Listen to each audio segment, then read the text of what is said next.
Hi అండి, welcome back to my channel. ఈ video వచ్చేసి నేనైతే క్లాత్ స్టోరేజ్ బ్యాగ్స్ బుక్ చేశానమాట. అవైతే వచ్చినాయి.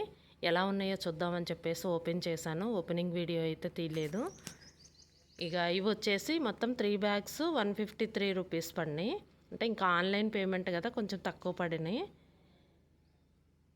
ఇక అందులో చూస్తేనేమో ఆన్లైన్లో చూస్తేనేమో కొంచెం క్లాత్ మందంగా ఉన్నట్టు అలా కనిపించినాయి అనమాట బ్యాగ్స్. కానీ పల్చనే వచ్చినాయి బ్యాగ్స్ వచ్చేసి. అయితే షెల్ఫ్ల్లో అది పెట్టుకోవటానికి జాగ్రత్తగా వాడుకోవాలి.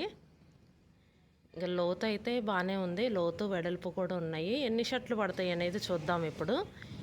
లోపల వచ్చేసి ఇలా అయితే ఉంది. లోపల కూడా పాలిస్టర్ టైప్లో క్లాత్ టైప్లో ఉంది. అది కూడా వచ్చేసి ఇంకా అడుగునైతే నేను ఇంకా ఒట్టిగా ఎందుకని డైరెక్ట్ పెట్టకుండా ఒక న్యూస్ పేపర్ అయితే వేశాను.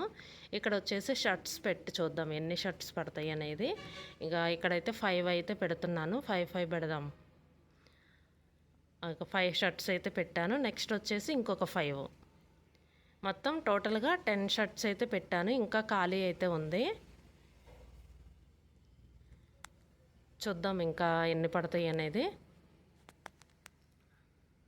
ఇదిగోండి ఇంకొక 5. ఐరన్ చేసిన షర్ట్స్ మాత్రమే పడతాయి ఎక్కువగా. మామూలుగా అయితే ఐరన్ చేయకుండా ఊరికే మడత పెడతాం కదా, అలా అయితే ఎక్కువ పట్టవన్నమాట. ఇదిగోండి ఇంకొక 5. మొత్తం ఎన్ని 10,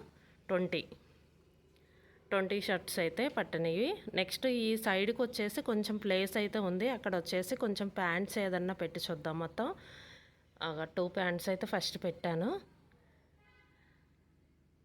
ఇదిగోండి మళ్ళీ ఇంకొక 2 ప్యాంట్స్. ఎక్కువగా వాడే అయితే పైన పెట్టేశాను నేను. షర్ట్స్ వచ్చేసి మనం ఇంకా యూజ్ అయ్యేవి డైలీ ఎక్కువగా వాడే ఏంటంటే పైన పెట్టేసుకుంటే సరిపోతుంది. ఇంకా మొత్తానికైతే 20 షర్ట్స్ 4 ప్యాంట్స్ సరిపోయింది. బ్యాగ్ వచ్చేసి ఇలా అయితే రెడీ అయింది. ఇదండి వీడియో. ఈ వీడియో కనుక మీకు నచ్చితే లైక్ చేయండి, షేర్ చేయండి. Thank you.